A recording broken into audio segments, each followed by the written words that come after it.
Again, we are thankful and grateful to have with us the Domestic Violence Intervention Center of Opelika, Alabama, and they serve Lee County, Chambers County, Macon County, Randolph County, and Tallapoosa County. And we're thankful to have the Assistant Director here with us, Mrs. Yates.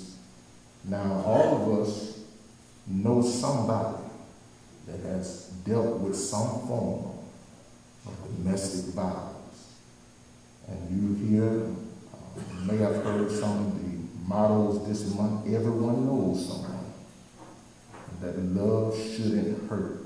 You may have also heard speak out and don't be silent. These are all mottos that come to us from the Domestic Violence Intervention Center. And at this time, and also she has a table set up right there in the education building. In our first classroom, we want to invite everyone to stop by that table following service. There's information that you can take with you and resources you can share with somebody if you are to ever come across them in the time of need.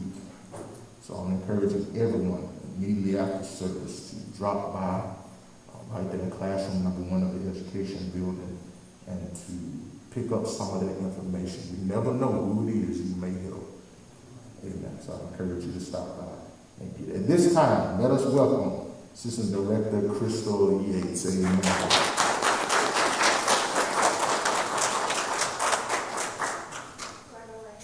Yes, ma'am. Yes, ma'am. Good morning, everybody. Good morning. How's everybody doing? Good.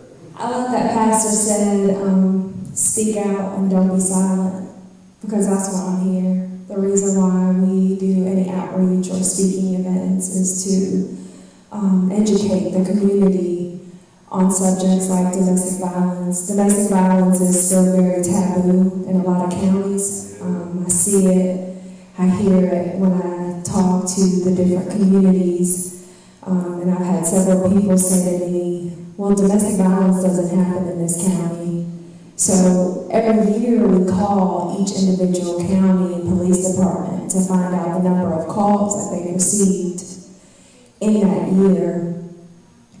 And every year the numbers get higher, and every year shocked and not shocked at the same time that small counties would have over 700 calls in 1 year. And that's why the Domestic Violence Intervention Center exists. It exists and it serves all the counties that Pastor talked about for that purpose, for people to know that there's resources for survivors of domestic violence to know that they are not alone. And so it's an honor to be here today. It's an honor to stand up here in the house of the Lord and be able to talk about what we do on a day-to-day basis. I didn't want to talk about our services. A lot of people think that we serve these counties and we're just a shelter or a safe house, but there's so many things. I bought these pamphlets and I wanted to bring one up here because I do have a table set up in the back and I have tons of these, and I would like for everybody to take several or at least one so that you can take the time to read the services that we offer in the back. But yes, we do have a 24-hour hotline, and that means that at any time anyone can call in if they're going through a crisis or if they just need someone to talk to. And that hotline is 334-749-1515. At that point, one of our operators does an assessment to see what it is that the survivor needs help with. And sometimes they just need someone to talk to, but sometimes they really need to come to a safe house. And so at that point, all the supervisors and the director gets involved, and we kind of assess what needs to take place, what's the best fit for that person or that family. Another thing about us is we don't just serve females, we also serve males. That's something that a lot of people think, well, that's just a women's shelter, but that's not true. We have a lot of male survivors that actually call in that need assistance as well. We do have an emergency shelter where we offer them case management. We offer them child advocacy if they have a child. We offer them legal advocacy. And the same thing for any outreach client. An outreach client just means that you don't necessarily need shelter, but you do need assistance with safety planning. You do need assistance with counseling, with all of the things that we would give to our shelter clients. We also have a program that assists for anybody that doesn't necessarily need, isn't in imminent danger, but is still going through domestic violence. Another program that we offer is called the SAIL program. The SAIL program is for any survivor of domestic violence that has custody of the children that is trying to relocate. The SAIL program actually pays for any deposits for new housing, and that's a really great resource that we have, because you think about a survivor trying to leave a domestic violence situation, and like Pastor said, domestic violence is not just physical. A lot of people will say, well, she didn't hit me, or he didn't hit me. And domestic violence is not just physical. It's mental, it's emotional, it's financial. And we're really seeing a peak in the financial abuse here lately with COVID and people having to quit jobs or not able to work or whatever this situation may be. And so the power and the control that comes when a perpetrator is trying to control their partner. And so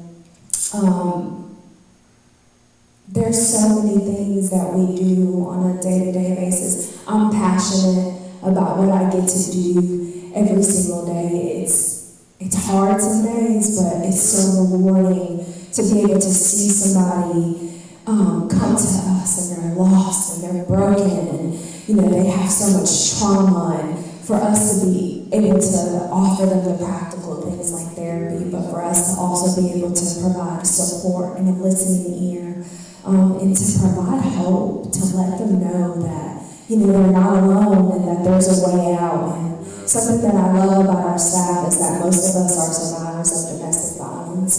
So we've been there.